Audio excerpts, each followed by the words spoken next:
Hey everybody, this is Charlie from Brainiac Baseball, Sports Cards, and Gaming. We are back with race number 9 of season 111. Today's race takes place in Austin, Texas, right here in the United States, a place that I visited a couple of times in my life. I lived in Houston for 3 years. I lived in San Antonio for a couple of years, and from both of those cities, Austin's about an hour and a half away or less. So I've made a couple trips to Austin. I'll probably talk about that during today's race. I definitely have a lot of Texas stories to tell you. So I'll probably share some of those experiences of living in the South. Okay, well, let's start with last week's race. It was a piece of garbage. It was hot trash. We finished 33rd. It was a throwaway race. I told you that going into it, that it was going to be one of those races where we just have to try to preserve a little bit of money and try to get a paycheck and maybe save up for some parts today. So we finished 33rd. Not great, Bob. And you can see we're in negative money for this race because I blew it all. Um, I think it's important to talk about where we're at right now, which is we're 29th overall, only 2 spots away from being in the relegation spot. This is race 9. We're at the halfway point of the season. This is where we have no choice but to really lay it all out there. All the money we can spend, take all the chances we can take. We need one good finish. We haven't gotten it so far. I feel like we're not going to get there. I mean, look at the racers below us. For example, Botlow and Augustakis aren't even racing today. In fact, there's 4 racers that are not, including Sosa and Pratt for the 4th consecutive race. Okay, so we have Bruno, who I think easily could be better than us. Igor Oliveira, who's starting further up in the rankings today for the start of the race. Maybe he could do better than us. Certainly, Gershon Veldman's had a couple good runs. Spacek, Rex, Daniel Marsh. We haven't seen it yet. Teagard and Rex did finish better than us last amateur season, so maybe he could get there. So my point is, I guess, is that I don't fear relegation like I did last season, and we almost did. We finished 30th. So we just need to have one good finish. And if you look at Walter Sosa, we got to do better than 18th, which is what he did last race. So he jumped ahead of us. Also, Anna 17th, and then we have a couple of 17 finishes for Chukwin. So we've got to get 16th or better to move up to 26th. That's our goal. I mean, that's it. It's not asking a lot, but man, it sure is challenging. Yeah, I spent it all and a little bit more. If everything goes well, we should still have we should still earn enough money to get out of the hole here for the next race. We take a look at our car level. Our car level is still level 5, and I did do some upgrades. We'll see that in a moment. We're still level 5. We're kind of right there toward the back of the pack. It looks like once Ilya got a good finish, it looks like he kind of is trying to save up some money now. Nonetheless, he's got the right philosophy. We take a look at the overall staff. We're 12th. Oh, well, okay, first of all, Ricardo Bueno is 115 for his overall rating. He was as high as 10th. He's held his ground, but others have improved beyond us. So we're now 12th best with him. I feel like this is going to be the best car we've had with the best driver we have. So this has got to be our best opportunity to succeed. Okay, that's what we're looking for today. All right, we got 13 minutes to the race. Let's take a look at our car. Okay, so here we are. You see a lot of zeros, and that's because we either upgraded or replaced at the same level most of our parts. The gearbox is at 60. The electronics is at 62. These will not malfunction today. They'll be fine. And if everything goes as planned, we'll replace these two parts for next week's race and everything will be good. Maybe the suspension if it's, beyond 70%. Okay, so we don't have anything to worry about here. I spent as much money as I could. Again, we're kind of all in.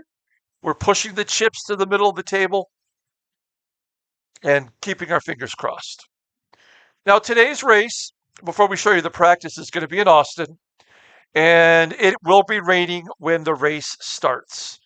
Here's how the track looks. I have no idea if this is a course that goes through the city of Austin. I don't know much about it.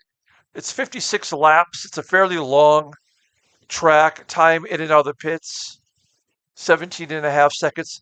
Very easy to pass here, apparently. First time I've raced here. I do enjoy racing a new track. Handling is the most important thing. And our car, I'm sorry, I didn't notice this. Let's find out. Where do we sit with our car level? Um, Handling. Okay, well, that's good. We're a handling based car at a handling track. So, okay, let's take a look at practice. Now, I already know we're going to have to qualify as we look at the forecast here. It's hot. It's hot as balls. It's going to be muggy because it's raining. Now, it's not raining on the first qualifying lap. It is raining on the second qualifying lap. And as it says down here, whatever it's doing for qualifying lap 2, it's also going to be doing the same at the start of the race. Okay. And then it's 1% in the first 30 minutes. So we know it's going to stop raining fairly quickly. I'm not a genius, but it doesn't take much for me to understand that we're going to go with um, regular tires at the start of the race, which will be hard tires for us because of the heat. Now, let me show you what we did for practice. We practiced hard tires, we practiced rain tires just to see what the deal was. I've never raced at this track before, so we just started off with the median and worked our way from there. Our fastest lap with hard tires was 153. And those are the settings that we chose to go with. Wasn't too difficult to find this range, but with hard tires, we're going to be slower than others. Um, I don't know if we have any advantage, but we'll find out. Okay, take a look at qualifying lap 1, 17th best, which is not too shabby. Um, we pushed the car a lot. I'm like, if the second qualifying lap is going to be rain tires, we better push it now, push it real good, and see if we could uh, get a decent start. Give us a little bit of room to work with. Qualifying lap 2, 26th. And now I kind of wonder, using rain tires, should I have just qualified with hard tires? Would we have been better? I don't know. I mean, that's not what you're supposed to do, but I don't know the answer. But not particularly good. So that makes me think that our driver's not very good in the rain anyway. So it was 26th. Overall, we're starting 24th out of 33 participants this week. We're going to start with 85 liters, and I did choose to push the car a little bit. We're basically going to do 85 liters 3 times. That might not even be necessary. I'm hoping for 2, but I've been wrong so often, I don't have any confidence in my math skills. Okay, so yeah, there's our two stops. We're going to go with hard tires. I don't. It's not going to come back and rain at any point, so we're not worried about that. We are going to be aggressive because again, once it stops raining, it'll be fine. When the track is clear and wet, like it will be at the beginning, we're just going to be there for a little Sunday drive in the rain. This is about as risky as I'm comfortable with for now. When we get to the end of the year, we might just have to push it all in, like I said, with a 50 or I don't know, 40 perhaps. And we will boost at the end of the race if it even matters. Probably won't. Okay, so there you go. That is the strategery for today. I did not do any testing. Our driver, Ricardo Bueno, also known as Dick Good. We did some more yoga. His stamina is up to 19, which is not great still, but it is improving. His weight is down to 80 kilograms, which is basically 180 pounds, which is not too shabby. I thought it was, I tried to do the conversion in my head. I know it's like 2.2 pounds per kilogram, but anyway, yeah, I think it's about 180. So he's not too shabby there, really. Um, I just don't know what else we need to do with him other than to just continue to try to get that stamina up. He may not have any value to us until next year in a way we need it, and I hope that it's going to be at the amateur level. Give us just one more year. As far as sponsors go, this is not going as quickly as I hoped it would. We've given the newer one, Bricksoft, a high priority, but we're not really moving very quickly. And this is kind of tapped out. So we're not going to be making any additional moolah this year. Okay, I just want to show you really quick. Um, Here are the four regular racers that are not in it. Not Botlow, not Edward Pratt. Again, 4 consecutive races now. And he's maybe because he's guaranteed he's going to be fine. Maybe he's just not trying. I don't know. Like, why would you not do that? Walter Sosa and Montas Augustakis. I hope the newcomers to amateur have not given up yet. Although I feel like throwing it in every race. Okay, let's go ahead and get to the track. We got 5 minutes here. I'm very anxious to see what the track looks like. There it is, raining. We'll get the graphics up. Okay, this looks pretty cool. Whoa. Is this farmland? There's a lot of farmland around this area, I would imagine. This looks really, really great. Good job, guys. Okay, we'll take a look. Now, first of all, let's take a look at the team. Pato Boyd, this is his fourth race that he has not participated. I'm sorry, Pato, get out of here. We got to kick him out. I think we're going to have 2 open spots. We've had a couple of applications. I don't know what Daniel's doing, if he's on that or not, but I got nothing to say about it. But if you want to apply to our team, we could use somebody, even if you're a rookie. If you're trying hard, we'll try to help you if we can. I mean, not me, but somebody else that's smarter than me might. And Gaston is starting second today. Good job by him. Of the amateur level, Martin Ram is starting 16th. I'm starting 24th. Oh, Lucarelli starting 22nd. Okay. Let's take a look at the friends. Hello, friends. Steven starting 9th. Leonardo. Hey, Leonardo. Starting 3rd. Mossberg starting 7th. Mossberg has figured it out at the amateur level. Junho starting 2nd. T. Webb starting 3rd. Callum Whitehead starting 9th. And Samuel Storano starting 4th. So those are the best of the best. Let's take a look at the lineup for today's race. Once again on the pole is Daryl G from South Africa. In the number 2 spot is American Jeffrey Childers. In the number 3 spot is Fedor Kapistin from Russia. In the number 4 spot is Paweł Kowalik. He is from Poland. In the number 5 spot is Sergio Severino from Argentina.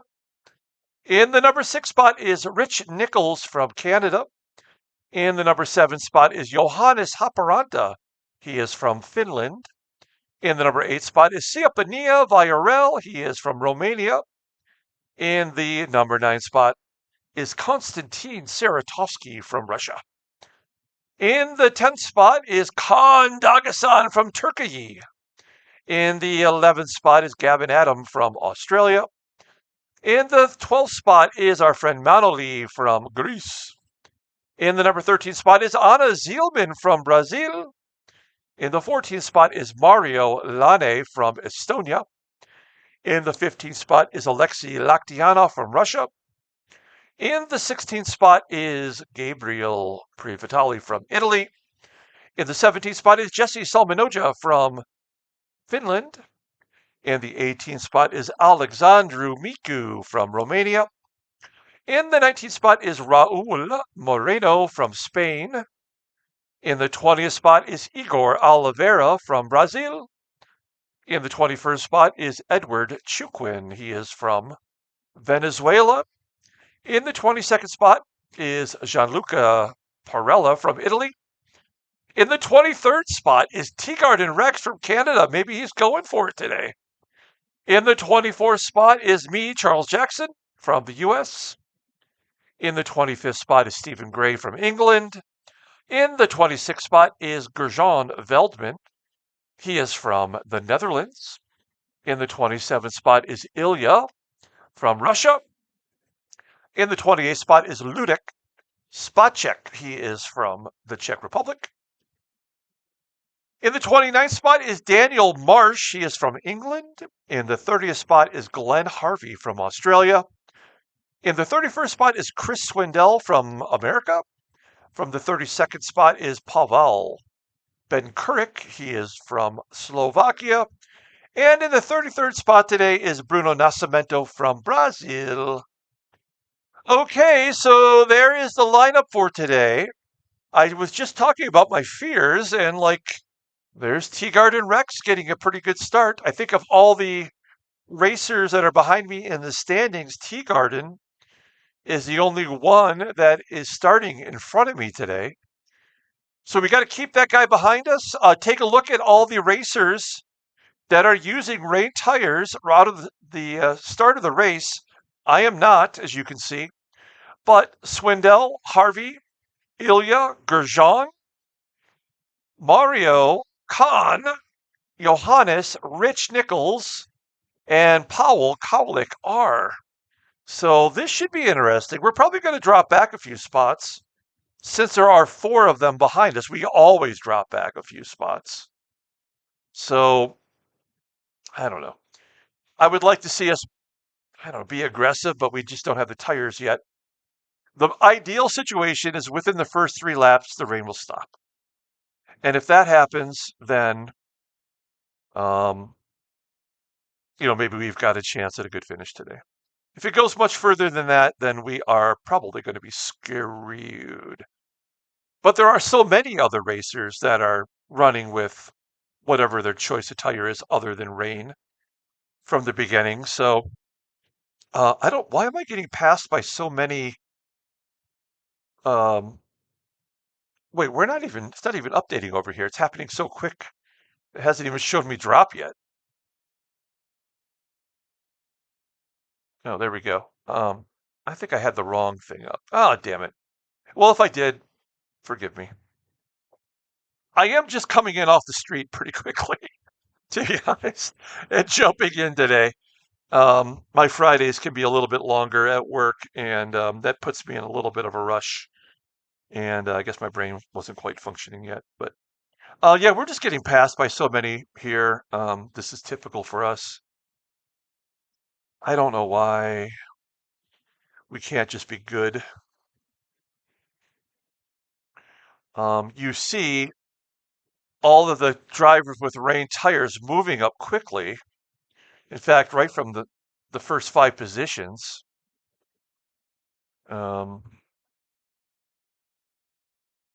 they will all have to go into pit and, then they'll fall back. Unless they know something I don't know, we're probably going to get all those spots right back. Now, tire wear, when you are used, oh, we just got a couple spots back on our own. Tire wear can be a little bit of a surprise when you're running regular tires in the rain. They dropped about 10% per lap in the last rain race that we tried this. So let's find out what happens here once we close out this lap. Back it out a little bit here. There's the pit entrance, and then you see how the length of that pit goes. The guys using rain tires are already pulling away. We jumped up quickly and they got shuffled back. Bruno and Pavel are behind us. I just don't understand why we're not better, other than the fact that this guy might not be a very good racer in the rain. Uh, okay, so we did do one lap, and it's still raining. At 2 minutes and 37 seconds per lap, this is going to feel like a long race. Once we get the rain gone, then I think we'll be all right. But I mean, we're falling so far behind already.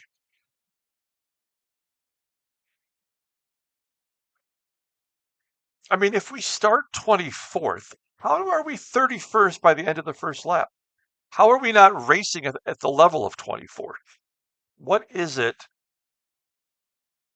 Do we have more fuel than others may be using because of I mean, the length of the course is longer. The laps aren't as many. It's only 56 laps. Um, so I'm not sure I understand exactly what's happening here. Now we're going to cheat. We're going to go down here and see if we can't catch the leaders. No, you know what? We're going to go right to the leader. And we're going to watch him cross the track and see if the rain stops for him. You'll see that graphic of the rain for the tires go away. Bye! Oh, son of a bitch. Nope, it's going to be lap 2. Well, 3 before maybe it might go away. All right, here we are running at the back of the pack. I'm not feeling great about this. We really need a great finish.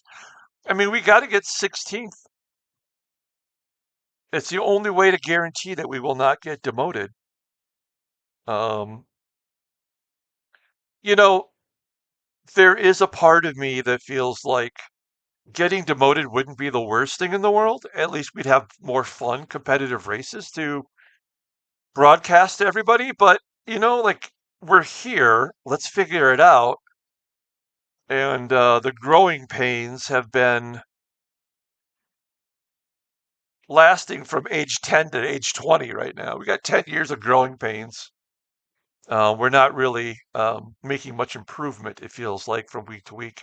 Although I will say that we're using the strategy that we had last week where we put in 126 liters of fuel to try to go halfway to see how that would work. I mean, it almost worked.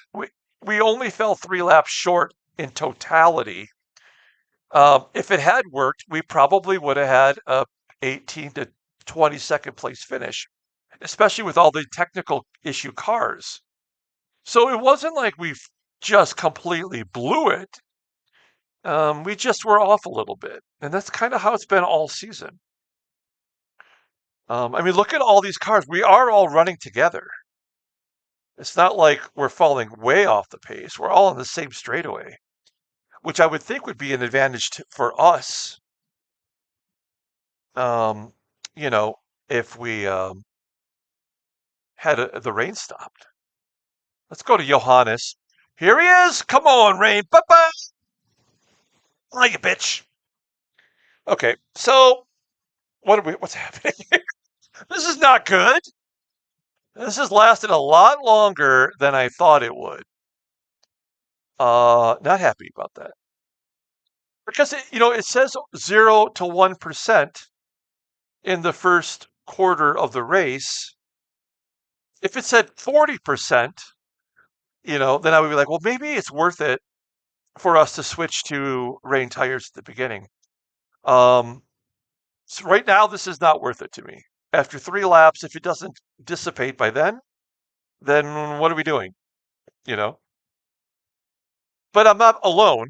I mean, oh, Perella is pitting right now. That can't be the right move.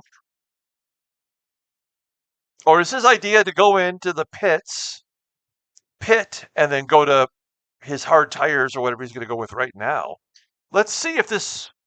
Well, no, because he's already got. Oh, I'm sorry. Where the hell is he at? Right here. So he's not going to switch to rain. That would help him in exactly 0 ways.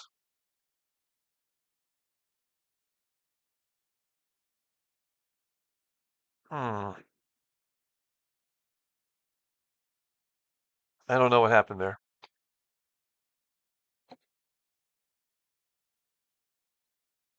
Yeah, I mean he's 21 seconds. That's good. I mean he didn't. There was no change to the tire style. Okay, well, all right. I don't know what that's about. Look at Gerjan up in 6. He's happy right now. Um, hmm. See, this is super smart, and maybe I should have considered this too. Gerjan Veldman, who is, in the 30s, I don't remember what, at least it might be 32 or 33 in the standings. Why not take a swing like this and maybe get your one great finish? That seems like a pretty smart move. Haparanta has already crossed the finish line, and it is still raining.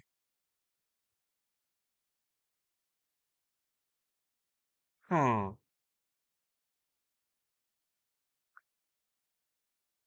I don't know what to say. Also, with this track being so easy to pass, why are we not making more attempts? Are we really not that good? Can't be that.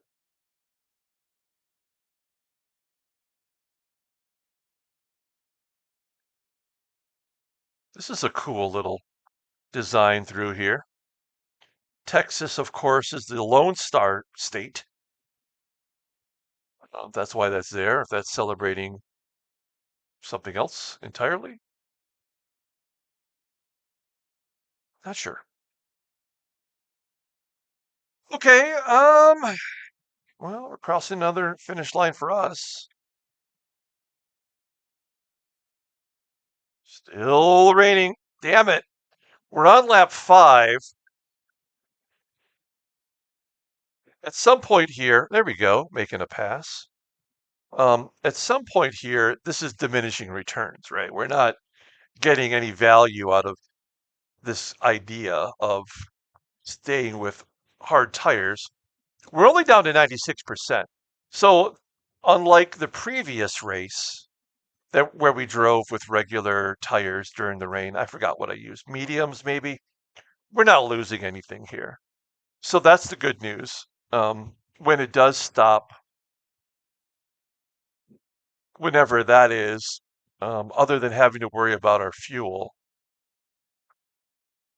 we should be all right. What we want to do is we want to get to the 1/3 of the way point of the race. So that's like 18 laps, right? Somewhere around there, 19.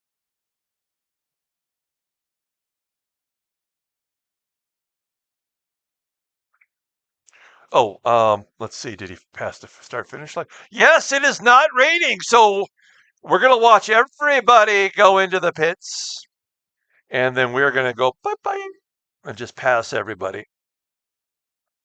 Okay, this is beautiful. Now they've got a pretty good lead, so they might be able to get in and out and not hurt their standings very much. That would be the best result for those who are using rain tires.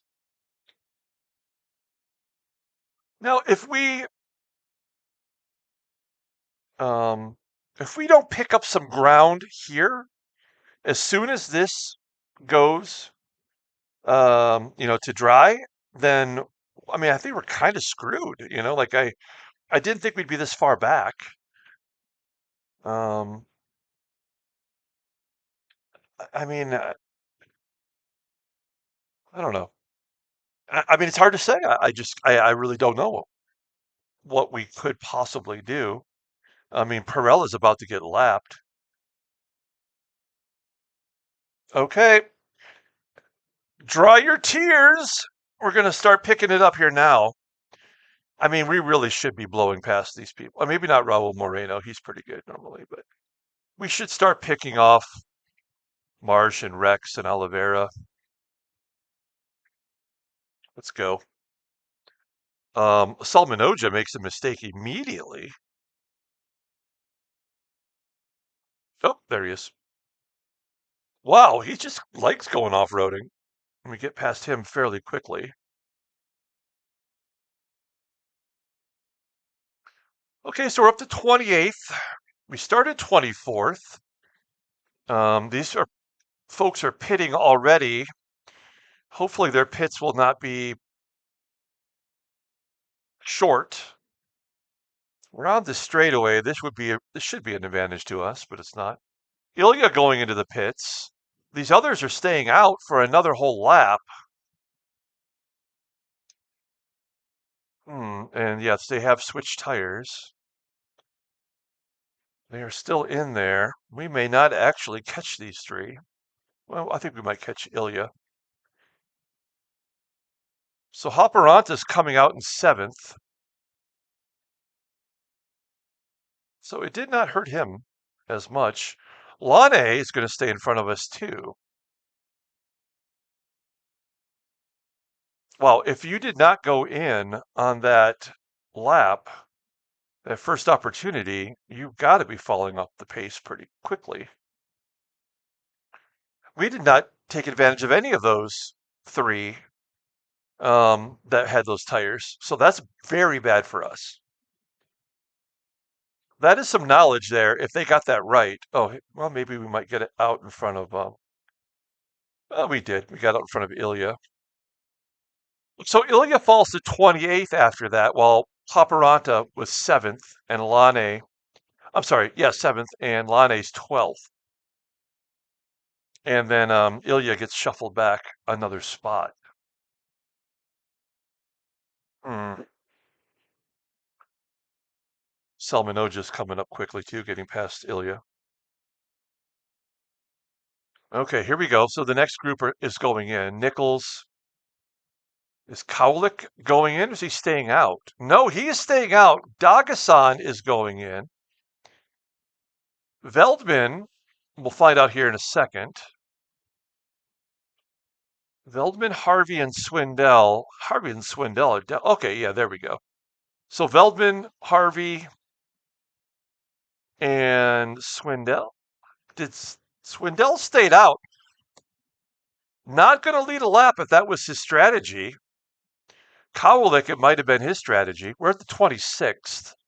I didn't see who we passed. I'm sorry. Stephen Gray. We passed Spacek. I mean, we're just getting going here. I have a feeling we're going to be all right with speed.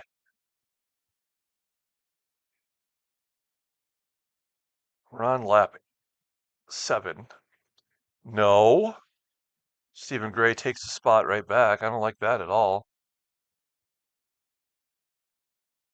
Dagasan coming out. These other two guys were going to get their spots. Oh, a technical issue for Perella. Oh, wow. Interesting. Wait, what happened there? Did we not gain any spots? Once we gained one spot. From Veldman? Harvey got out there before us. Dagasan is still 12th. Harvey, okay. That's all kind of weird. All right, why are we not doing better? Marsh with a mistake. How are these two not making mistakes running around with So they're going to try to. Oh no. Okay, Kowalik is going in. Will Swindell stay out and lead a lap? G gets past Hopperanta. So there's an 18-second gap here.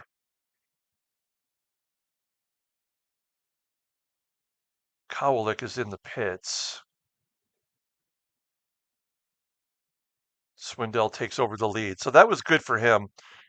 He went from last to next to last to first. That's ballsy. That is a good call on his part. Okay, Kowalik coming out in ninth. Why are we not doing better? We're only 26th. But it must be because we're using hard tires and maybe others are using medium.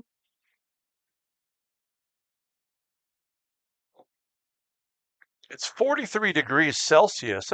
I mean, that is hot.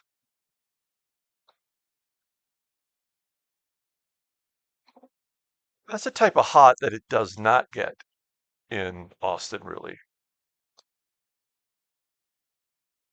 Okay, so G and Childers did pass Swindell. He did get the lead a lap. It was probably worth it. But now he's got to go in, right? Because now he's going to drop like a rock.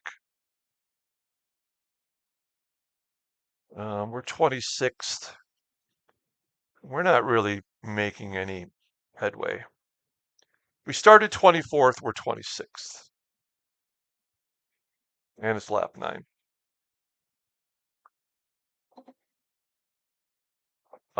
We had our best lap 8, but I'm guessing everybody's probably having their best laps right about now. It was a good try by Veldman. Definitely deserves some credit there for running up front. I hope that was exciting for him. Um, but does that jack up your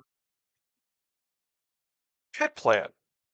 Like, you really can't properly plan for that, which is why I like going with the regular tires because it doesn't alter our overall game plan.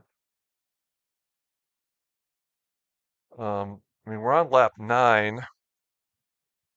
We've only got to get to lap 18 or 19, which we will. So I think we're doing all right.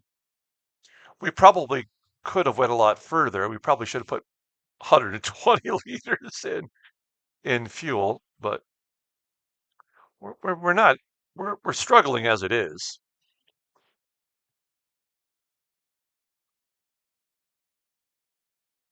Even in 26th position, we're struggling. Oh, Rich Nichols has a technical issue. Oh no, Rich. The maple syrup overfloweth. He didn't put the cap back on the bottle. Now everything's sticky. He's gonna have to go into the pits. That's tough.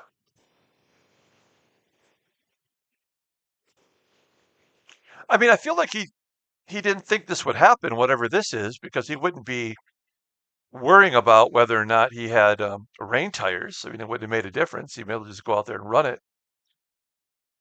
I guess, right? I mean, so maybe this is something that's repairable. I don't know. We'll find out if he goes in. Okay, so we have the regulars up front. We have G, Childers, Capiston, Hopperanta. Swindell's hanging in there on rain tires. He is definitely trying to get to lap 18. That's a ballsy move because he's figuring everybody else is going to go in on that lap anyway, because that's got to be a strategy. That's pretty smart. Daniel Marsh is going in right now, so he must be using extra soft tires. He couldn't have ran out of fuel, I don't think. Difficult to say. We'll move up to 25th.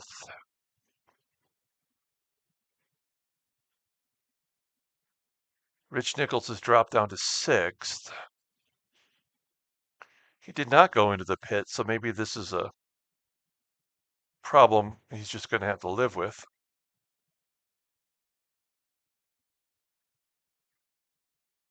And as somebody who needs a good finish, no offense to Rich Nichols, but we need to see a lot more of these with runners up front early so we can surpass them at some point.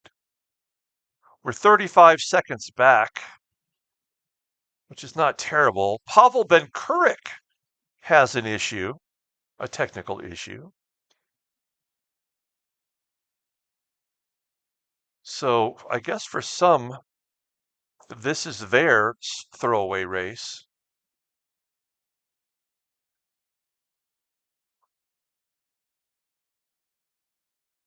Chukwin makes a mistake somewhere in front of us.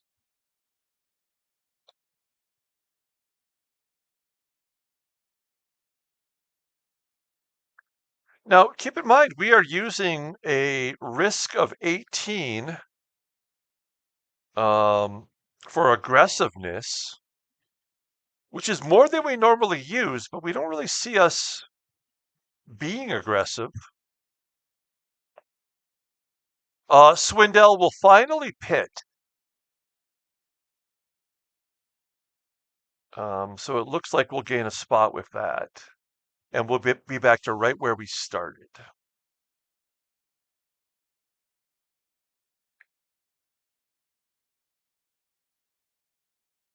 24th.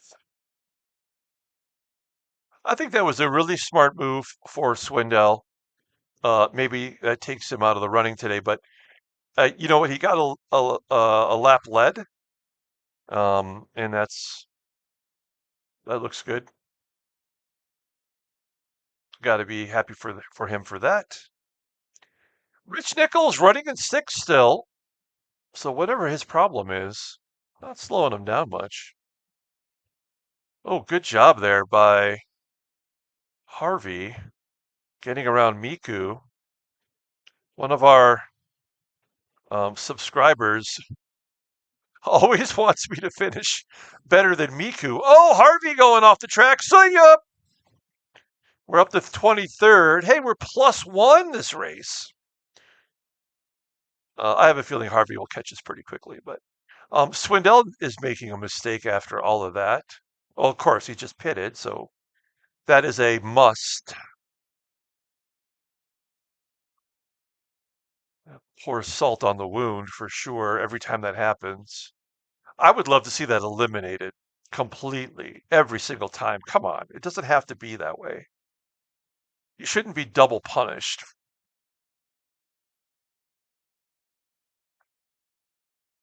Okay, so the good news is we are keeping Miku in sight. None of these guys are really pulling away. We're down to 24% with our fuel. Tires are going to be no problem today.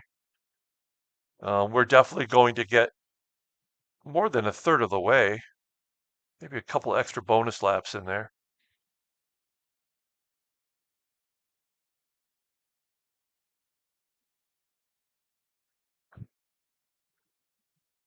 Okay, Nichols has dropped back to 8th. There we are in 23rd.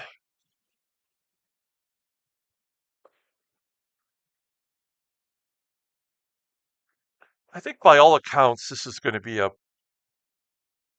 good finish for us today, but is it going to be what we need? I don't know. So anyway, if you're from another country, you may not know that Austin is the capital of Texas. That's where the Capitol building is. And I've only been to Austin a couple of times. I went there once for a concert. There's a very famous concert venue called Austin City Limits. And when I was a little kid, every weekend, every Saturday, I think it was Saturday night, could be Friday night, I don't know. They would show the concert, whatever band was playing there, on PBS, which is our local public broadcasting system, right? And um, and that's how I got to know Austin City Limits. Uh, I'm not a country music fan, but they when I was younger, it was mostly country music, and as the venue became more famous, they started, taking all acts. And so at the time, my buddy lived in a city outside of Austin, in between Houston and Austin. And I went to visit him. We became friends when we lived in California together.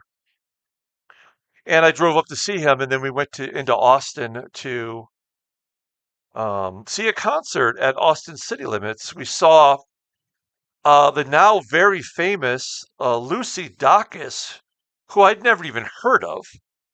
But now she's I mean, she's actually friends with Taylor Swift. She was at her wedding. I had no idea who she was. Wasn't particularly impressed, but I didn't know who she was. And then the second opening act was Kurt Vile and the Violators, who had one popular song um, at the time, and I can't remember what it was called.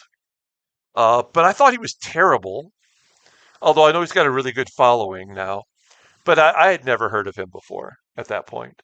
This is like 10 years ago, maybe 9 years ago. And then the main act was a Band of Horses, which is um, a band from Seattle and North Carolina both. And if you're not familiar with their music, you should look into them. They had I don't know if they had hit songs, but they had some really great songs, and a couple of really good albums. They're still putting out good music, and they were freaking fantastic. And it's standing room only, so like we were right up front, and it was really cool to be that close to the stage, and I had a great time. It was a lot of fun, and it was at Christmas too, if I recall correctly. So good times. So that was one of the times that I went to Austin, and then another time I went up there, just for the nightlife, just go up and go to the different. I was with Bucky, my friend Bucky, of course, and we just went bar hopping and had a good time. Um, Obviously, like it's a college town. It's a city where there's a ton of traffic. Like the infrastructure is not does not really fit the amount of people who live there. And plus, at least a decade ago, it was pretty inexpensive to live there. Now it's not affordable. Um, it would have been a really good place to invest in properties, but and I never considered that kind of thing. But at any rate, I just want to say, like, I was of all the places in Texas, it's the most progressive, right? The South has a reputation for a reason. And wow, we just moved right out of the way for spot check of all people. What's wrong with our car? Is there something wrong with our car? Like we did not get past Miku. We tried. It didn't work. Loktianov is going to the pits. And then spot check of all people passed us. That doesn't seem right. We're going to gain that spot right back with Loktianov going in. So he's going in on lap 16.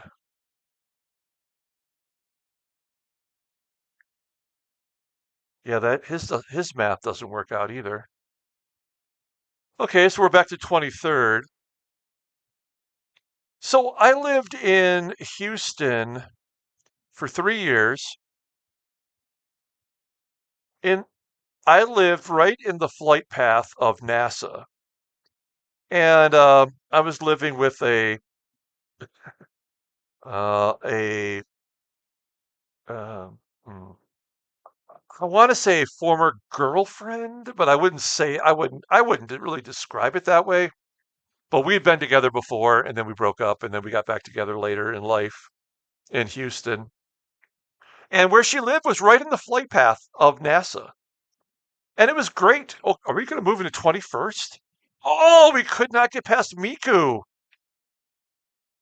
Um, and anyway, the we would sit out back drinking every couple of nights and just watch these crazy flying apparatuses go over the house.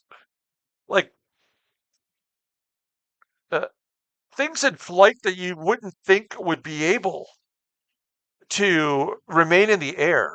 Uh, I mean, they're almost indescribable. But one of them is a kind of a famous plane called the Guppy. I don't really know what the actual term for the plane is, but it's like a cargo plane. And that would happen every once in a while. So anyway, that was kind of a neat thing. And then in 2017, the Houston Texans drafted Deshaun Watson to be their quarterback, and it was such a huge deal, right? And that just so happened to be the year that the Houston Astros won the World Series. Let's get around them. Hey, look at this. We are making up some ground right now, up to 21st. We've still got 12% left in fuel, and we got lots of tires left as Nichols drops back to 11th. Very nice. So the Astros won the World Series. It was their first ever World Series since their existence, which I think was 1960, or was it 62 when they became a baseball team. And I would listen to sports talk radio every morning on my drive to work. I worked right next door to Energy Stadium, which is where the Houston Texans play. I worked right across the street. Also, that's where the Houston Astrodome is from the old Bad News Bears movie. That's where the Astros used to play. At the time, they played at Minute Maid Park. I know it's got a new name now, but it's always going to be Minute Maid Park to me. Whereas we're pulling away from these guys, which is nice. Um, and then, and then, um, Hurricane Harvey came through. As Rich Nichols is going into the pits, we'll gain his spot. We'll see if that T comes off. Hurricane Harvey was the worst thing I've ever seen in my life. Now, I was unaffected. I lived in a townhouse north of Buffalo Bayou, which is where all the flooding occurred. And if you don't know, like for Hurricane Harvey, um, that hurricane just came over the city and it just sat there for days dumping rain. It just did not stop. We didn't lose electricity. It was fine for us. You just couldn't leave the house. You couldn't go anywhere. Um, and the day that it finally stopped raining, there was like a divider fence that was, above eye level that divided the house from our main road. I lived on Wirt Road, and I walked around the end of the fence to Wirt Road, and it was like the apocalypse. There were cars stranded in the roadway, just abandoned, like a nuclear blast had hit. And for those who were out driving on that day, the only way you could do was get to weave around them. As we're up to 20th spot right now. It was kind of, I mean, it was a terrible tragedy, right? I mean, 160,000 cars were lost. They took all the cars that were flooded and they towed them to the Dallas Raceway. That's where all the damaged vehicles went to. And, in Houston, there's a no zoning law. So, um, is that Nichols coming out? Doesn't look like he got his car fixed. No, that's a pisser for him. And Kowalik is showing tire wear. So there's no zoning laws. So you can have a house next to an oil change place, next to a mansion, next to a coffee shop, next to a grocery store. Like you can have whatever you want wherever you want it to be as we are coming off our fastest lap. And you could just drive down the road and see houses underwater. I drove up to the bayou, which is a little stream, just a little trickly stream going through the city as Daryl G goes into the pits. And it was the size of the Mississippi River, and you could watch cars floating by. Nobody died. No one died in that hurricane. The police station was underwater. The opera house was underwater. All the hotels just north of the bayou was underwater. Everything south, all the way to the Gulf of Mexico, was underwater. Kowalik with a technical issue. Teagard and Rex going into the pits. We got 9% left as these are racers that are going in at the third of the way mark, right? We're up to 19th. Interesting. Yeah, it was the biggest. Like once everything uh, stopped raining, there were so many roads that were blocked off, like highways and major streets that go to Midtown and downtown area. Um, it like all the sewage backed up. It just smelled like shit everywhere that you went. And here's the craziest thing. I volunteered to help move people to shelters, and they used the convention center for the shelter. Okay, that next Super Bowl that took place was it would have been 2018, I guess, was in Houston, and they were using the NFL were using that Super Bowl that convention center for um, the NFL experience, and it was crazy, right? And like that's where people were living, and it was just like picking. So here's the crazy thing: picking up these people with all of their shit that they could save and taking them to the shelter. These people were totally fine. They just lost everything, and they were like, "Yeah, this happens every couple of years. We'll rebuild." And I would be like fucking devastated, you know, as we move to 15th and we're having our fastest lap. I would be so devastated. And these people were like, yeah, this happens every couple of years. We just go through this, and to drive through the streets and you'll see everybody's personal items and like flooring and drywall and everything yanked out of their houses and put on the side of the road. And it didn't matter if you were rich, like a lot of people are in Houston, because of the oil and gas industry and some of the tech that's there. It didn't matter if you were a millionaire or poor. Everybody was zoned together and everybody lost everything. I did not, thankfully, but so many people did. And just everyone's attitude was so positive.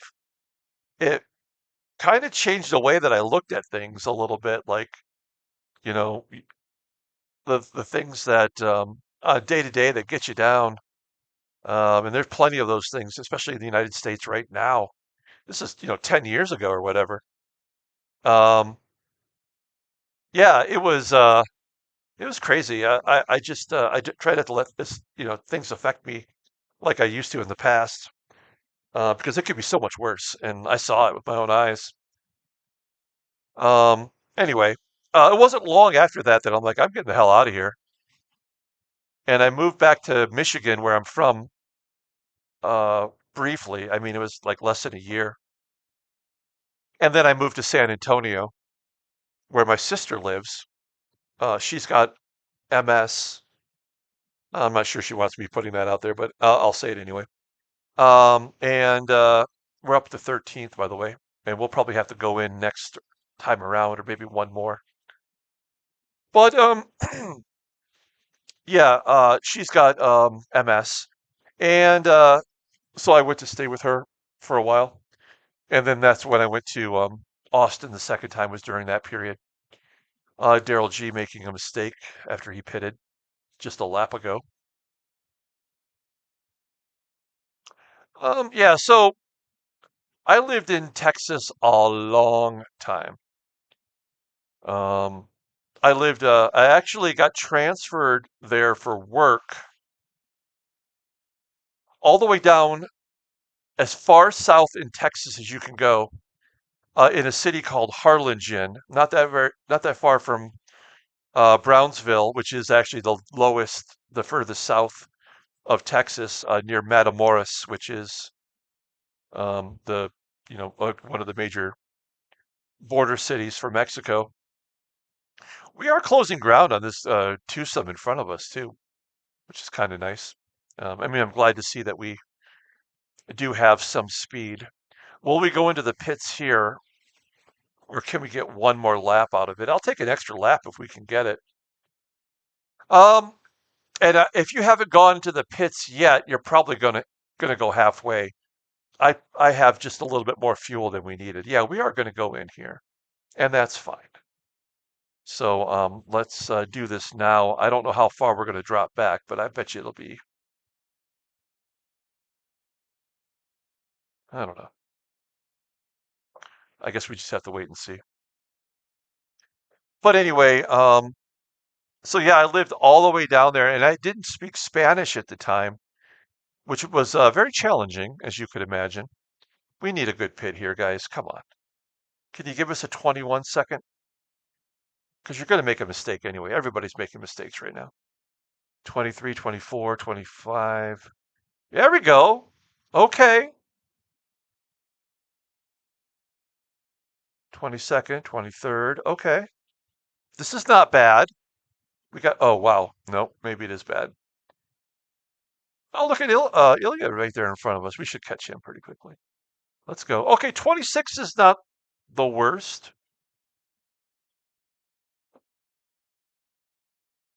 We have two technical problem cars in front of us.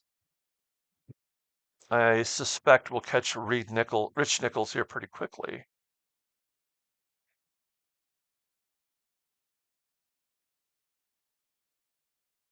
So I lived down on the border and I didn't speak Spanish. I was working for a retail perfume company and I got transferred down there to rehabilitate one of our stores. It was the worst store in the company, sales wise.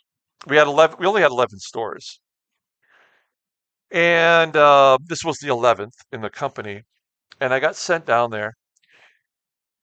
It's the most remote store in the company, and you literally have to take a prop plane from Houston or from Dallas to get there. So when I moved there, I took this little American Airlines prop plane. It was scary, so scary landing, especially with the crosswinds down there. And so I decided to just rent an apartment right across the street from the airport because it was the first thing that I saw. So I just went in and rented an apartment. All my stuff was on a truck. It's going to show up a couple weeks later. And I went to this retail store. Oh, there we go, Ilya. Bye bye. Um, oh, we should go bye bye here pretty quickly, right? We're going to go off the road. Damn it, that sucks too. I hadn't forgot. I kind of forgotten that could happen. Okay, where are we at here? 25th. A minute 40 back. Lade is the new leader. Ah, good job by him. And Severino has not pitted yet either. Hmm. Um, so I decide I'm going to go in and take a look at the store. Now, the employees that are working there, they don't know me. They've never heard of me. I was the national training manager for this company. I probably talked about it before. And they don't even know that I'm coming, right? And so I have my luggage with me, and I show up at this at work. This place is it's a boutique store, and the dress code is you know um,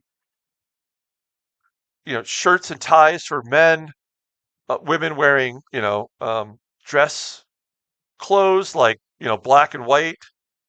Um, you know, and I walk into this place, and everyone is wearing t-shirts and sweatpants.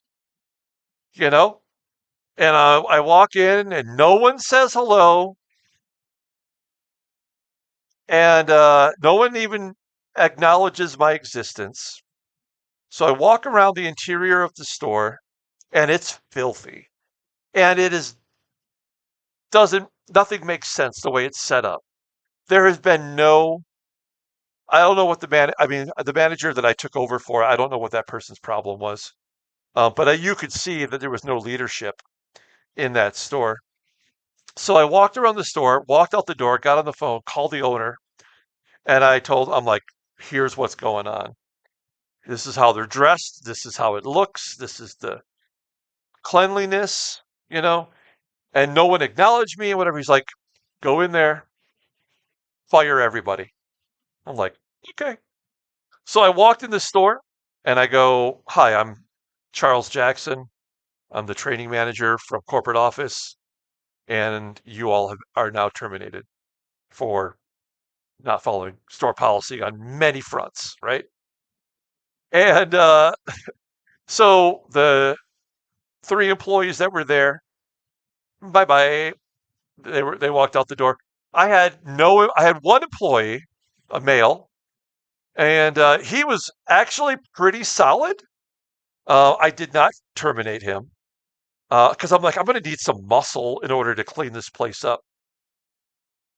We worked day and night to restructure the interior of the store and clean it shelf by shelf and putting everything on the floor, all the perfume bottles, everything, all the boxes, everything in the middle of the floor, all night long working. We get like 3 or 4 hours of sleep, come back and open the store and like kind of continue on a smaller scale every day, cleaning up and reorganizing.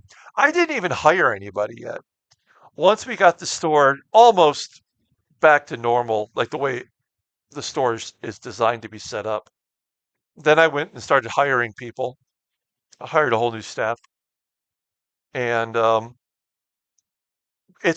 store was in a city called Mercedes, Texas, and again very close to the border. So we had all of these Mexican nationalists coming in and coming across the border to buy perfume, and then they would buy the perfume and go back to Mexico and sell it for a markup, right? So they would come in buy all the stuff that's on sale, the Calvin Klein, the Bulgari, Carolina Herrera. They would buy all this stuff that was on sale and then go back and sell it. So I had trained all of my employees on how to like maximize those sales. And in 8 months after we got the store cleaned up and we hired all new employees and got them properly trained in sales, we took that store from the worst store in the company, to the fifth best store in the company. The only stores that were better were the ones that were in Las Vegas, Miami, Orlando. Those were the top four stores, and then our store which was the worst to the fifth best. Um, so it was kind of a real major turnaround for the company. The amount of profit that we made just in that one store, um, uh, that profit was used to go through one of the biggest expansions the company had. We went from 11 stores using that profit. We remodeled a lot of the other stores first, and then we started opening stores in Canada, all across the U.S. We opened up a store in Puerto Rico. It was uh, a real awesome situation to be part of, like such a major improvement in the overall company. And I had a lot to do with that, and I felt good. So anyway, I got a nice raise out of it, and I have no idea 'cause I don't work for that. I'm semi-retired now. I don't know what's going on with that company or that store specifically, but hopefully it's still existing in our current economy. There we go, moving into 24th on our own, which is nice. We just got past our friend Gurjan. Sorry about that, pal. I got to keep you behind me though. Igor is next, and we should be able to get by him as well. He has shown some major improvement the last couple of races, but I'd like to get past him. And then Nichols with the damaged vehicle here should be an easy mark. Has anybody pitted twice yet? Yeah, Nichols has. Well, Kowalik has. Marsh has. Parella. All right. So we are going to have to pit one more time. It will be closer to the end of the race. Like Severino. Wait, are we there yet? So we're coming up on the halfway point. So maybe we see Severino, Saratovsky, Privatali, Adam, and Miku go into the pit. We'll see what happens here. Okay, let's get around Rich. Sorry, Rich. But this is a gots to go situation. Okay, he's going into the pits. So we'll get by him here, and then we need to get around Igor as quickly as possible. Now, I don't think we're going to catch Swindell. I don't think we're going to catch Raul or Monolly. We should get past Kowalik. Plenty of race left to take advantage of him having a technical issue. And we are only 21 seconds back. He has pitted twice, though, already. Now, all of these other folks may have to pit. Okay, yeah, there's Saratovsky at the halfway point. We may not gain a spot on him, though. 'Cause he's got 35 to... Yeah, that's like 50 seconds. It might take a little longer for him to fill up. We did get past Igor there into 22nd place. I mean, we are setting ourselves up for a decent finish. Now, while I was down there in the Harlingen, it's called the Rio Grande Valley, and that's because the mouth of the Rio Grande, the Rio Grande, that that starts right there in Brownsville, and then of course it runs all through the border of Texas and Mexico. Um, and it's really a sight to see. I mean, it's beautiful. Um, there's not a lot to do down there, but I did find, okay, I did find a tennis group to play with. I found them on the internet somewhere, and I show up to play, and it's all like retired people, right? They're all in their 60s and 70s. And I played at the collegiate level, so I mean I have a skill set. Um, but I hadn't played in a long time. Um, I hadn't played a lot, I should say. I play once in a while at that, at that period, but I wasn't playing consistently. And so I was all in on work. And so every Friday night we'd get together and play at this really nice tennis center. As Gavin Adam is going into the pits, so is Harvey. Um, Whether or not we pass these guys, I don't know. So is Miku. Okay, well, we might get one or two spots from this. So I go down there and there's this guy and they call him Coach. And this guy's got to be 70 years old. And he's definitely Texan. And he's got a swag about him. And this guy, I'm like, I don't want to hurt these people. Like I'm watching them warm up and they're dinking and dunking around with the ball. And I go out there and I'm hitting with them and I'm hitting with power. And I'm a little wild, but whatever. Um, and so they're like, "Hey, do you want to pair up and play doubles?" I'm like, "Yeah, okay, let's do that." These guys were so good. I mean, they may not have the strength, but they have the skill, to place the ball, to put spin on the ball. And these guys made me run so hard that I didn't have any stamina. I mean, I was 38 at the time, maybe 39. It was wild.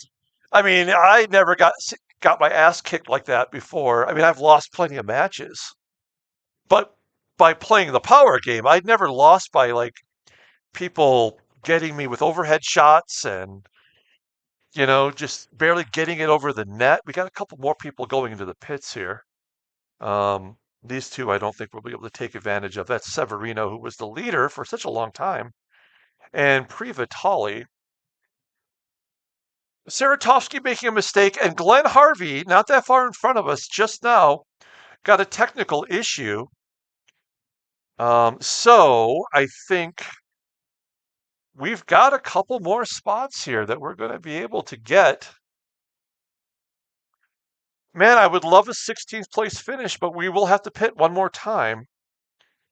So our best course of action here is just to keep plugging away and putting space between us and the people that are behind us. So when we do pit and we come out, it won't be such a huge drop in the standings.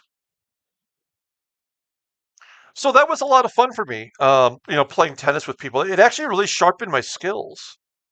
And it really explained to me, I think, in a way, how my future was going to be as a tennis player as Swindell goes in. And we did take a spot. We are now 19th. We are moving up. This is right now, this would be our best finish of the season if we could somehow finish in 19th. We need to get to 16th and cross the finish line. Um, there was, obviously when you're so close to the border, there's Mexican food restaurants on every corner. And I love Mexican food, which is why I live in Arizona. It's one of the reasons. And so, on my days off, I would try a different Mexican food restaurant. And I mean, they're all kind of the same, but it's like you can get some authentic Mexican food places, and then you get that Tex-Mex flavor, which I really like too. So Cowlick comes out of the pits, and no, I'm sorry, he made a mistake before he's getting ready to go into the pits, which is good news. We need to catch these guys. Gavin Adam making a mistake in front of us as well.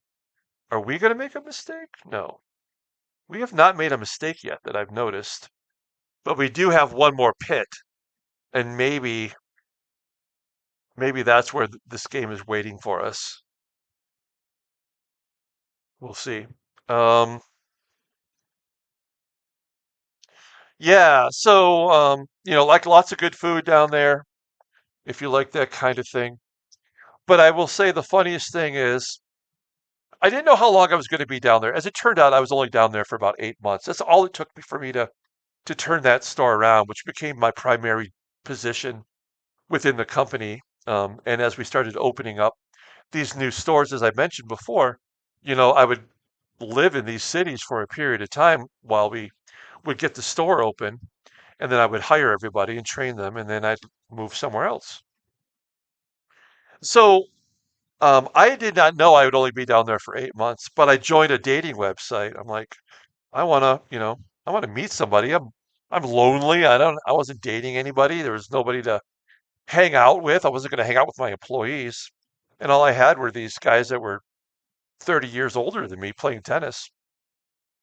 And so I decided to join a dating website. And I matched up with this woman who was a teacher. And I am not religious at all. And if you are, that's great.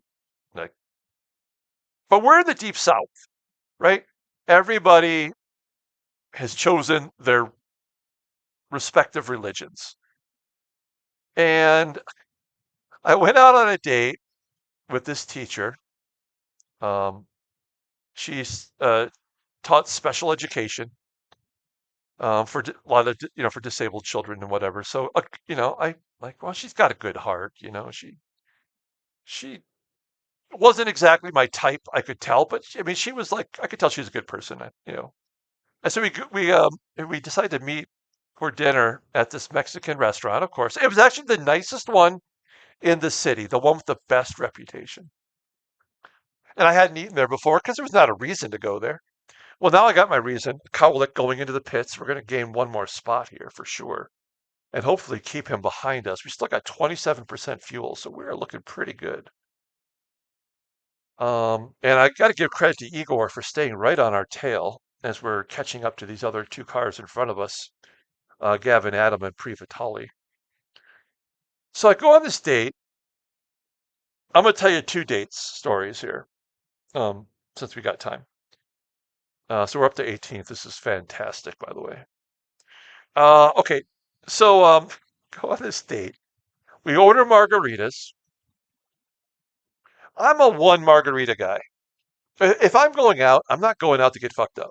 I'm just going to go out and have like a drink, maybe two beers if I'm drinking beer, and then that's it. Because I got to get up for work the next day usually. Um, as we got Haparanta and Dagasan going into the pits. So I drink a margarita, and it's a little bit awkward of a conversation because we're two very different people. She has only ever lived in South Texas. Igor. Oh, Igor! Nicely done. And I've lived in San Francisco and Miami, and I hadn't lived in Miami yet, but Orlando and Washington D.C. I've lived coast to coast. I traveled a lot for work at that point. Not that it makes me any like cosmopolitan, but it does, show that there's a major difference between her and I.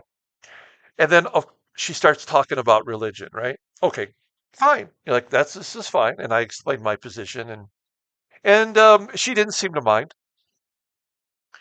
So, food hadn't even come yet, and she's ordering a second margarita. Go off the course, get back on. Igor got past us, and then it was like, sorry, schmuck. Oh, okay, we did stay in front of Tea Garden Rex. Well, we got to keep him behind us for sure. Okay, we lost one spot. That sucks. Okay, well, that's got to be our one, right? I would rather have it happen now and then be able to pit and then not have it happen again. It better not. That would totally ruin our opportunity here. So she orders the second margarita, and we haven't even had her food yet.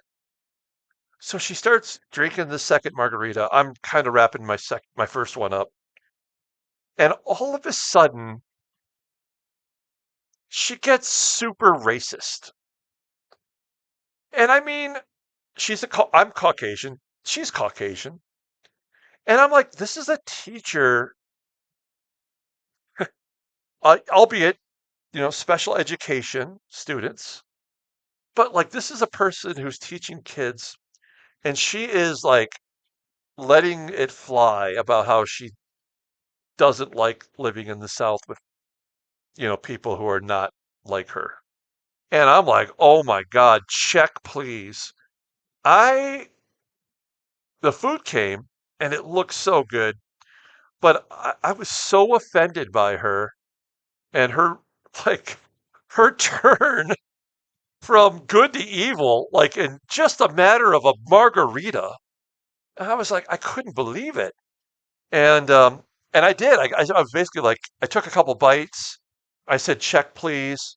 The server came and I I gave her my card and um, we had a few extra minutes there. I tried to eat as much as I could. Conversation came to a halt, and as soon as I got the bill and signed it, I stood up and like she stood up, and we walked out together. And she's like, "Aren't you going to walk me to my car?" And obviously at that point, I know she's looking for a good night kiss, right? I'm like, I'm not kissing this girl. Like, I have no interest in her at all. As we get pushed back to 20th, what happened to us? That that we cannot let Teagard and Rex finish in front of us here. Um, he's going to have to pit again. Well, that really hurt us. I mean, we lost 2 spots. Well, Oliveira's up to 16th. We lost 2 spots, and we lost 2 more spots that were right in front of us that we were almost catching up to. That really hurt us, actually. And Teagard and Rex is running pretty well right now. Oliveira gets past Harvey. So Oliveira and Rex, they're behind us right now, and they're finishing in front of us. This could really mess us up. Anyway, I did walk her to her car for safety purposes, and she tried to kiss me, and I just gave her a little kiss, and then I was like, bye bye, and I got the hell out of there. Um, that was a terrible experience. It wasn't going to work out anyway. I could already tell. Um, but yeah, that was a turn for the worst. And then um, I I met another woman online, right? And well, she's gorgeous. I was like, oh, okay, this is for me. I mean, this is great. And um, it tells you on the website like how old they are. I was 38, maybe 39. This woman was 50. And I mean, she was beautiful. Now I'm 55 now, but at age 38, 50 seemed so old to me. Like I didn't even think I'd live to be 50. And this woman was 50. And we went out and we hit it off right away. Um, I thought she was great, but I just could not get over that hurdle that she was not only 12 years older than me, but that she was 50 years old, you know? Um, and I'm a single guy. I don't have kids. I've never been married. I like it that way. Oh, he cut us off there. Um, she talked about her kids all the time to the point where like I was like, well, do we have anything else to talk about? But we went on several dates. Everyone down there is very conservative, so we didn't sleep together or anything like that. And like I'm like, okay, I think I'm just done dating here. This is really not my speed. Um, but yeah, I mean, now I'm 55 and I'm like, well, whatever, man. I'm like, I would be grateful to date someone who was beautiful and 50, but I just couldn't get over it back then. We're on lap 37 now, and Salmon Oja, who's behind us, now has tire wear. We are on the verge of getting lapped. We did make a move here on Tea Garden, but that did not work out. This looks like Childers coming up quickly. Now he probably will have, no, I guess he won't. Shoot. I mean, I really thought we were going to be able to finish in the top 5, I don't know, 16 to 20, but now I'm not so sure.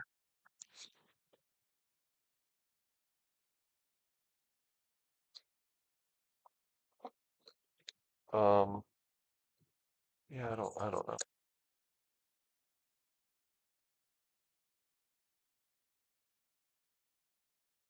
Oh no! Who's that in front of us that just, or no, wait, who is that? It's not showing anybody in front of us. Oh, is that Harvey? I'm sorry, that's Harvey. Rex and Harvey. Okay. And then we got the other yellow, Capiston. Hmm. All right. Well, we're going to gain a spot here on Harvey. Harvey,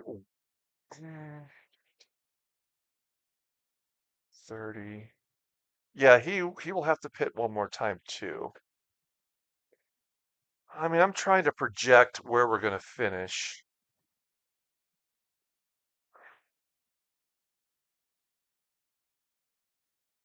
Man, I mean, every time a driver's mistake occurs, I mean, it really destroys you.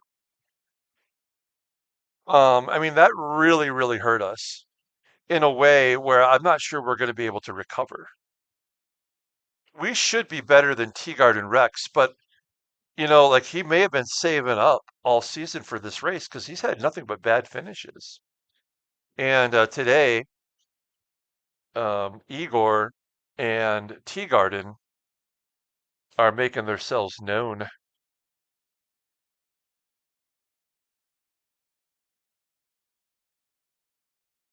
So we're in 19th as we pass Harvey. There are no other cars with technical issues in front of us. It is of note that we have not had one faster lap. That is disappointing as well. So we have just not done well at all. That's what sucks. Our stamina is not good with our driver. We know that, and so maybe this is a sign of that. Okay, so we haven't really looked at stats yet. We've just been talking, telling stories. Fastest lap is Jeffrey Childers. Makes sense. He's in first place. A couple cars going into the pits, including Tea Garden. So that's 18 now, which is good. Fastest pit is always Capiston. Probably going to have another fast one right now. We're 19th at 25. Gosh, we better have a good one. Let's look at the overall standings as of right now. A lot of movement. Wow, we would actually move down one spot because of Oliveira. Yeah, he's hurting us right now. So we need Oliveira to take one for the team here. Childers would move into the number one overall spot if things continue as they are today. Villarreal moving up 4 spots to 6th. Okay, we'll take a look at the friends list. Hello, friends. A lot of things happen in here. T. Webb in second. That'd be interesting to see him pull off a victory. Fashin in 4th. Mossberg in 6th. He's hanging out around where he started. Ezekiel Stewart 4th, looking good, and Storano 5th. Take a look at the team. Oh, we got Arthur Martinez, and we do have a new guy who must have just joined. Well, welcome to the team, Martinez, from Spain. Wow, okay. Impressing me right out of the gate. Of all of those driving at amateur level, I do have the best positioning right now. It says I'm in 17th, it says I'm in 15th. What do they know that I don't know? Let's go. But 15th, there it is. Lots of pits taking place.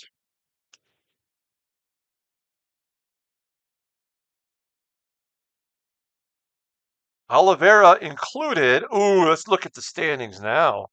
Now who's your daddy?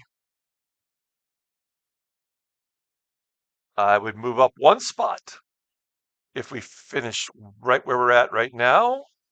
That's not good enough, but we take it. We'd move up to 28th. I mean, what's happening here? Yeah, I think it's because Anna's having such a good day.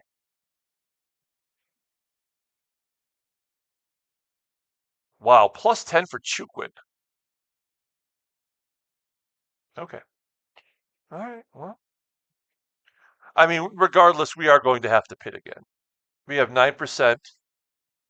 We're going to get 3 more laps, and then we'll go into pit.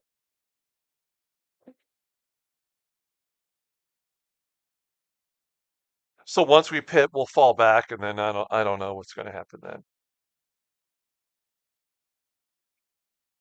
We did a 25-second pit, and it's 17 and a half seconds pit stop time. So that is 42 seconds.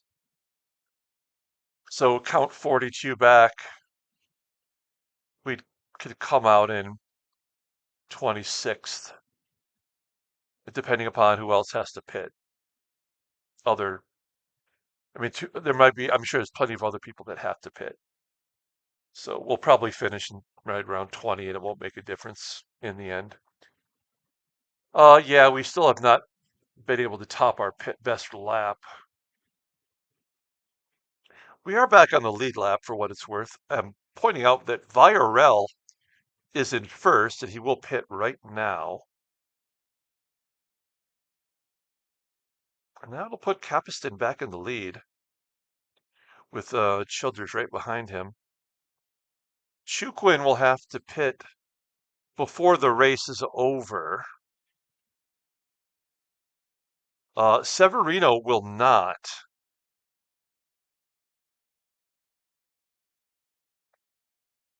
Lane will. Anna will. Stephen Gray will. Saratovsky will. Adam will not. Privitali will not. I will. Behind us, Lokdianov will. Oh, some are pitting right now, in fact. Lokdianov will. Nascimento will. Spacek will. Harvey will. Miku will. No, they won't. I'm sorry. Sorry.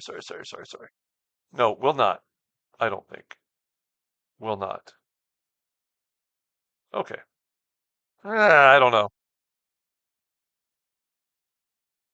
I like the fact that we've run down Privitali.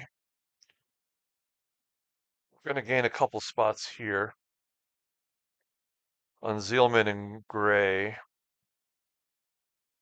And we will pass Privitali as well. Into 12th place. Well, now we're looking like geniuses, but unfortunately it's Baby Geniuses, the movie. Because, I mean, we're going to have to pit here next time around, I think. But let's just see how pretty it is that we are now up to 25th. Oh my gosh. If we could get to 25th, then we don't have to worry about anything the rest of the season, I would imagine. We could just make money. But that's not going to happen.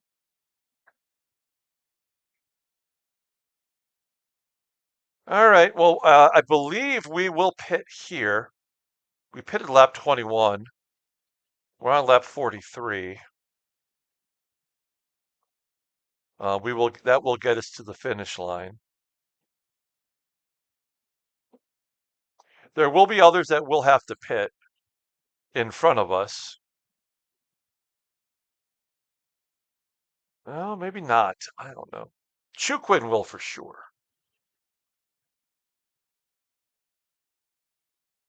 but that might be the only one. All right. Well, we got to get in and get the fudge out quickly and not make a mistake. Can you imagine where, okay, if we had not made a mistake, we would already be in front of Adam. We might be in front of Saratowski. That's so stupid. We're going to stay out one more lap. I mean, we still have not put up our best lap since lap 21. That makes me feel like our driver is just not capable of pulling this off. We are on the lead lap. This is maybe the latest into a race in quite a while that we've been on the lead lap, let alone in 12th place. Let's say we drop back 45 seconds. It would be back to 2:15. Yeah, that'd put us around 25th, 26th, maybe. These others that are pitting behind us will give us a couple of spots. I mean, we're probably going to finish 24th.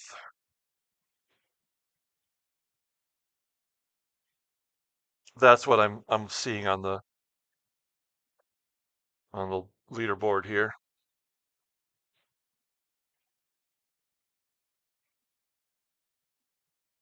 And some of the people that were behind us on the overall standings are going to finish in front of us. But will it be enough to knock us back? That's going to be the irony of this race. This is probably going to be one of our best finish, if not the best finish that we've had all season. And we're still gonna drop. Pardon me while I grab a drink here.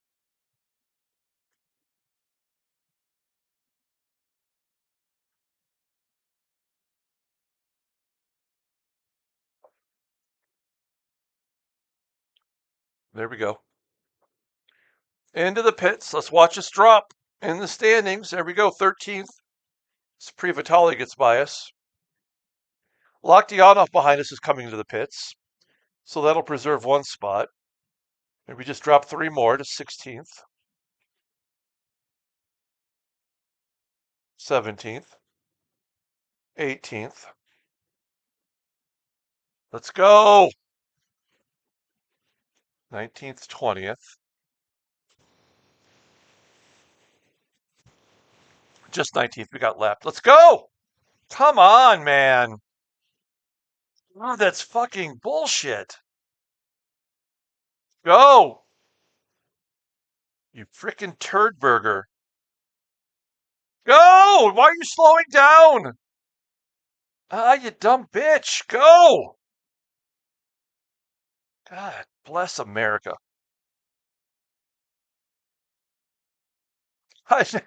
You don't have to like turn your signal on to exit the pit row, you dumbass. I mean, we're in 20th though. So we just need a massive wreck in front of us so we can move up a little bit. Okay, I just noticed that Miku in front of us has made a mistake. Please, no mistakes. A mistake would lose us 2, maybe 3 spots. You've already given us one. We've earned this. Let's go.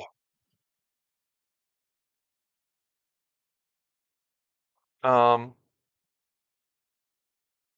yeah, I mean, I think Saratovsky, no,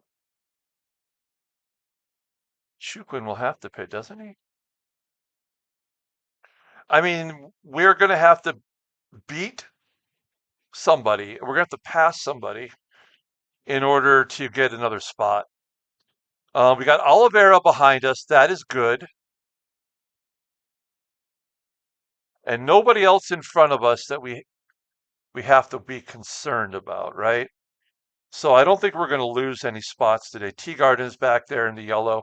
I mean, these are our two main competitors right here. We got to stay in front of them. Probably doesn't help that we have not a full tank of gas, but like we're on a full load right now for our stint.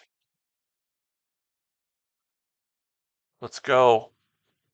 I mean, we're certainly not going to get another fast lap, but we can get to the finish line. We do have a boost coming up. Um, I'd like to think we could get Harvey, but he is 15 sec. Oh no, I'm sorry, 25 seconds ahead of us.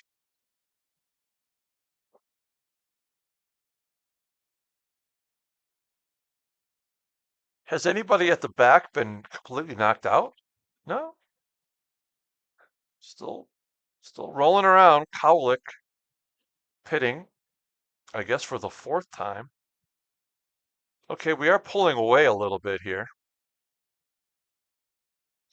We are on hard tires, so if they've got medium tires, they behind us, they can catch us eventually. It isn't much of a gain, but they could get there. Um, Miku is 10 seconds in front of us, so that doesn't seem likely that we'll get to him.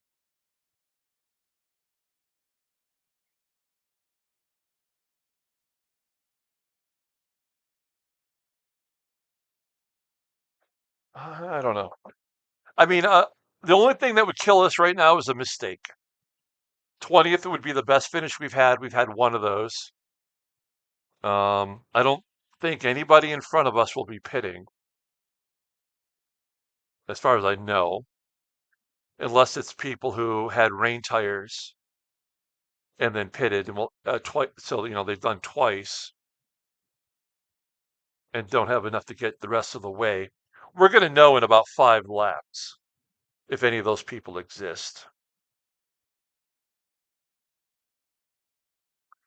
Ultimately, we need to get to 16th place. That would be a miracle. We'll take it. And if we can do that, then I don't know. We should be able to feel a little bit more confident.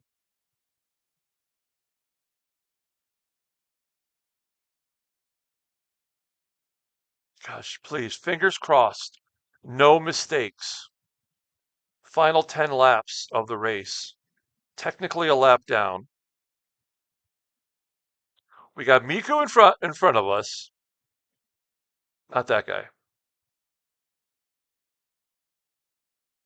I hope we get around him fairly quickly. We run 10 laps of fuel off, or 7 laps of fuel before we have a boost. So I'd like to think the boost could help us get our best lap. We just ran a 153, which is pathetic. So we're not gaining on anybody. Well, I guess we did gain a little bit on Miku, but we're technically not really gaining enough to make a difference here. Harvey in front of us will pit. So we'll get 19th. That would be our best finish if we could finish this out.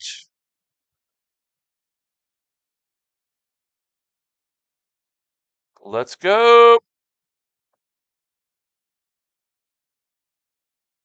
I'm not sure why we're having a little bit of lagging problems. Oh, I got to say this. I'm so sorry if you've lasted this long. Today is the last day to get in on our free giveaway as we move up to 19th there. Tomorrow, Saturday, we are giving away 4 prizes as of right now on our channel. You must be a subscriber. You must be living in the United States so I can ship it to you. Totally free. Just be a subscriber to the YouTube channel and let me know in the comments that you want to get in on the giveaway. We'll add a duck to the duck race, which will take place tomorrow during Game 40's 7th inning stretch. we'll give away those prizes. So we give away prizes every 40 games. They're baseball related, which may not interest you, but it's free. You can get a second duck in our races for a $5 donation to the channel. We always take donations to the channel just for the sake of, um, saying thanks or good job or, you know, get a haircut or whatever. But for a second duck, it's a $5 donation, and it is possible then to win two prizes. So there is that. So that takes place tomorrow. Also on our Facebook page, we are counting down the top 25 most viewed sports card box and pack openings videos. I think we're down to number 16 today.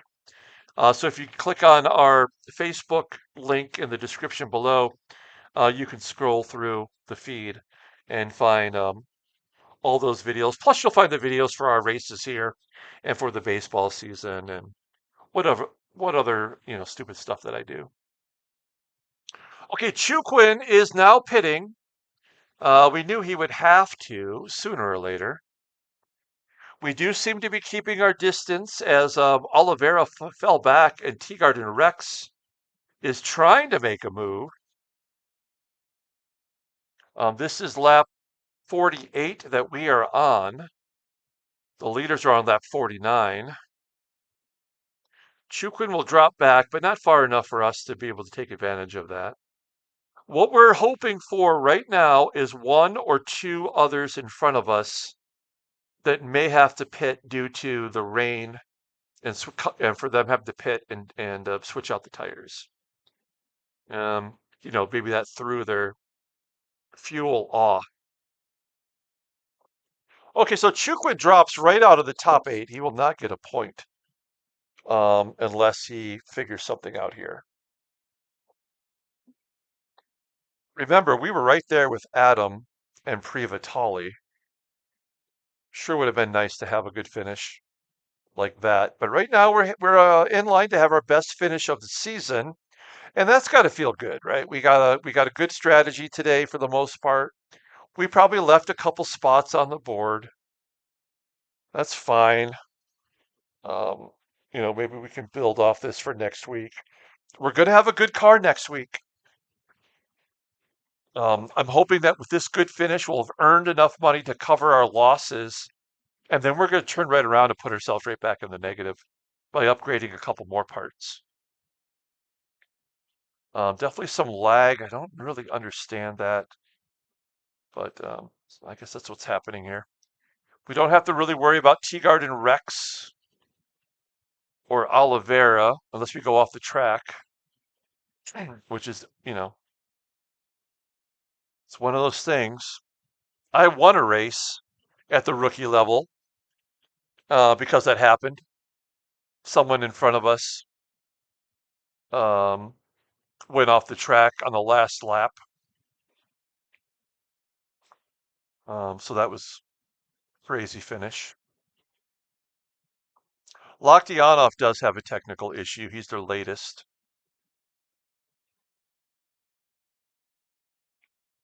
It may have also assisted us that we had 4 cars not in the race today.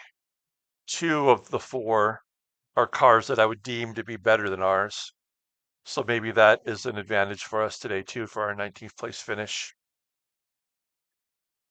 We are coming up on lap 50. We're on lap 49 right now. Oliveira got past Teagarden. Oh, is Oliveira boosting right now? Let's see, 56. So 54 is our boost lap. We've also got a bunch of cars coming up fast there too. I don't like that at all. Let's go. I know your stamina's not great, but you gotta suck it up here, son. I mean, we're still running a second off of our best lap, which was lap 21.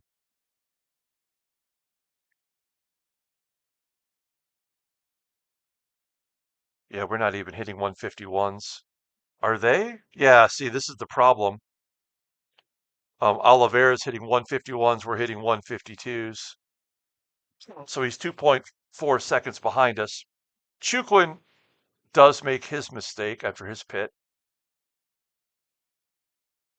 That's unfortunate. All right.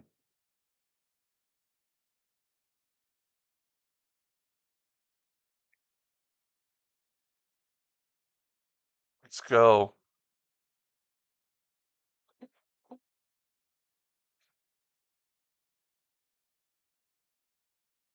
I'll take the whole team out for barbecue tonight if we can hold on to 19th.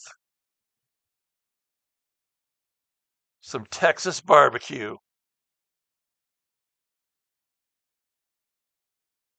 There's a place called Smoky Moe's. Oh my God, I could taste it right now. That's where I want to go. Smoky Moe's. Give me a smoked turkey sandwich. Oh, Igor Oliveira off the course. He's on his way to San Antonio. See ya. Okay, that all but guarantees our 19th place finish. Swindell is pitting in front of us. That'll get us to 18th.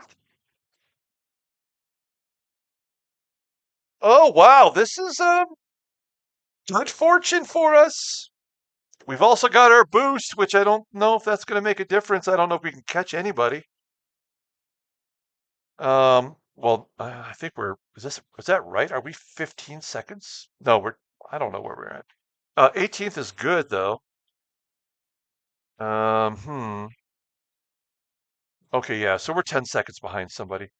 We're not going to be able to catch them. The boost is sort of pointless. Hey, 18th place. This is good. I like this.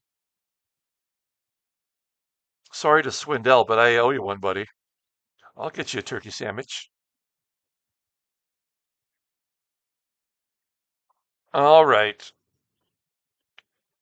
We got some leaders coming up quick.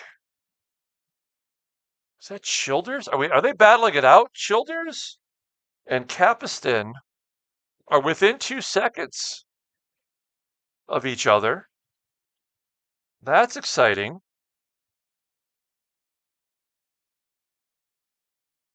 Oh, this can't be them. Who's this? That's Viorel. Okay, so those two are behind us. This is 3 and 4. This is Viorel and G. Okay, well, that's fine. We'll let them pass us. We got nothing to worry about here. Stay on the track. Bring it home. We are on lap 51. Man, I'd like to see a P pop up for Miku. That's Teagard and Rex in the yellow. He's 3.5 seconds behind us. Once we hit the turbo boost on lap 54, he'll be irrelevant. Okay, coming across one more time. 3.5 to 3.7. That's nice. Okay, looking good. I don't mind if he wants to keep driving 152s as long as 152s will keep you on the track.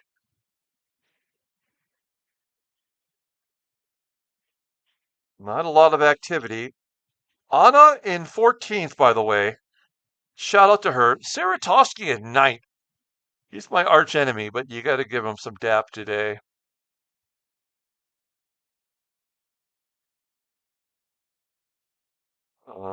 Yeah, I mean, if I'm looking for racers who are normally not up front, I guess I'd have to give myself some dap next.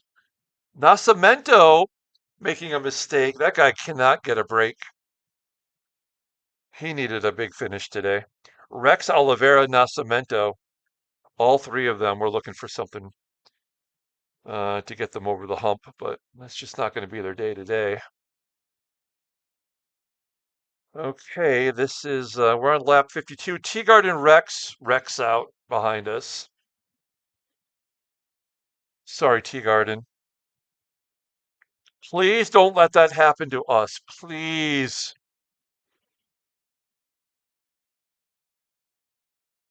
Come on. When we cross the finish line here, I think we'll have enough of a lead. Whoa, I thought it looked like he was slowing down, like he was going to start driving to the Capitol building or something. All right, here we go.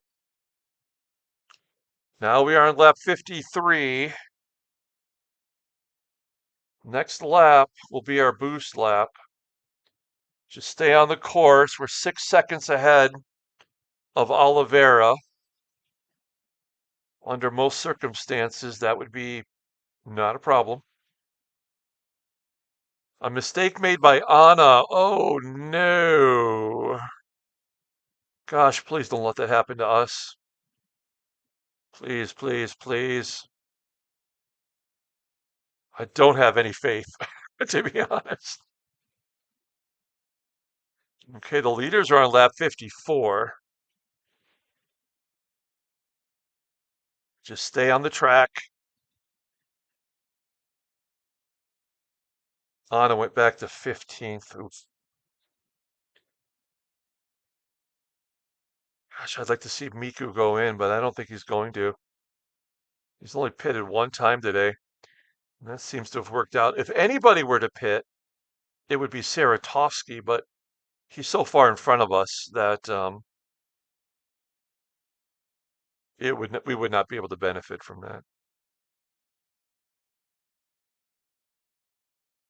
Okay, when we cross here, it will be our boost.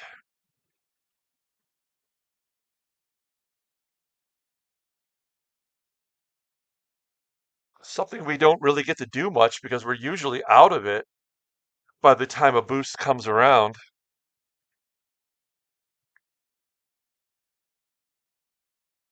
All right, got plenty of fuel, plenty of tires.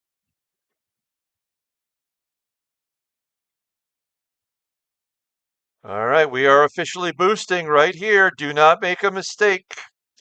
I mean, we are 10 seconds behind Miku, so there's no chance of catching him. I would hate to make a mistake because we boosted and our driver couldn't handle it. A mistake made by Daryl G. If G can make a mistake, we can make a mistake. Come on, buddy.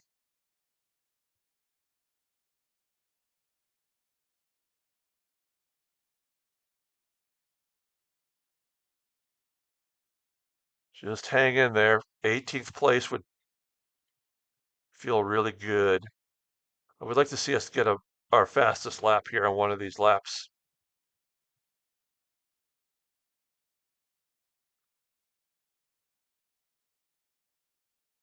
Oop, we just had the lag. When that happens, that means it's final lap.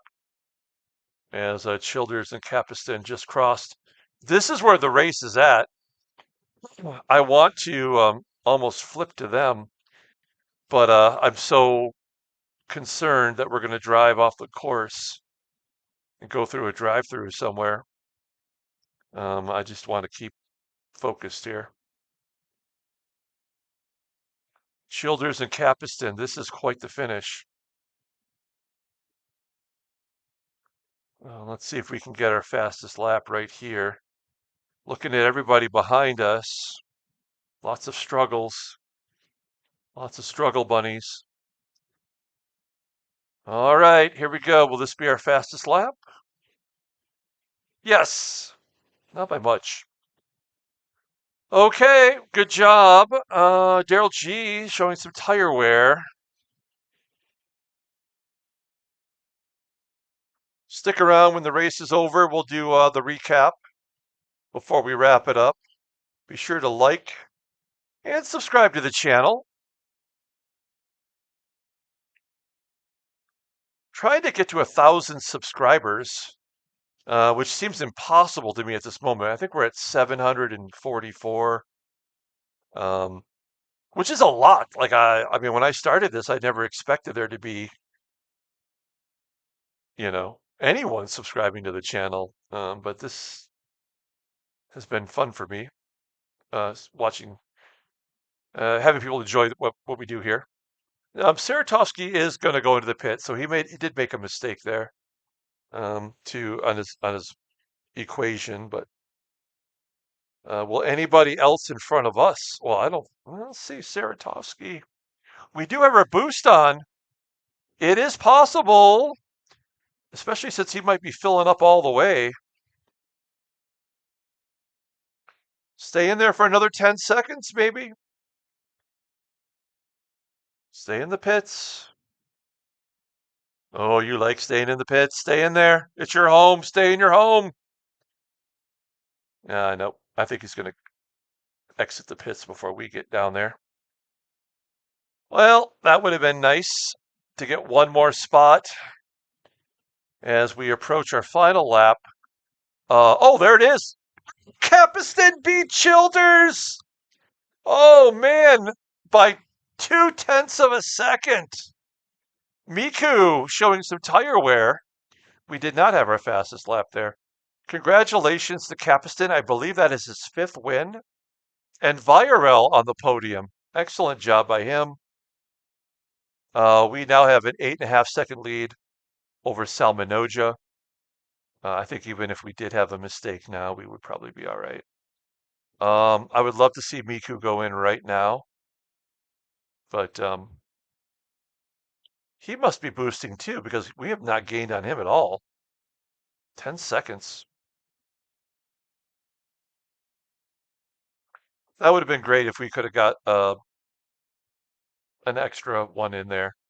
Maybe Miku. That's our last hope. Adam could go in maybe. No. No, Adam just crossed the finish line. All right, well, 18th place is pretty damn good. Miku's the only other one that could go in. We could get a spot from as 2 more spots. It doesn't look like he's going to pit. He may just cross.